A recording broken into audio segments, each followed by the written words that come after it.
Mandy Hofford, Norwex Independent Sales Consultant, and I want to show you how I am deep cleaning my cloths today.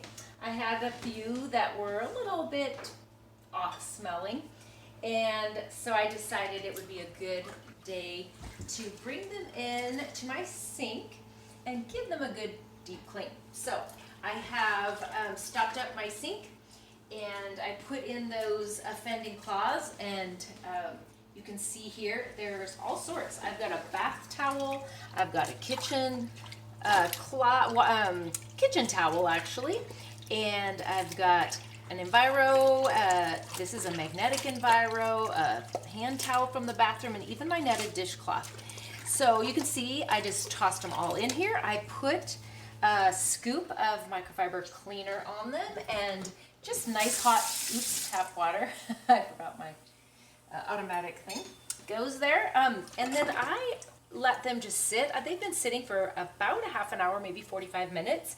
I do use a spoon for stirring, or once it is just warm water and not hot water, I of course then will use my hands, and I'm going to make sure that each one gets a good rubbing together to get rid of the stuff that's been stuck inside of the fibers.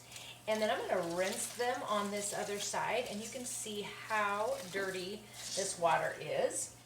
So once I get them all washed, scrubbed and rinsed, I will take them down and wash them in a regular hot load with my other laundry. I like to put in socks and underwear and sheets, and then put them on a hot load and wash them or dry them in the dryer, and they're good to go. So I hope that helps you, and if you have any questions, drop that in the comments below. I'm going to continue on making these cloths all fresh and good to go after all of this nastiness is out of them.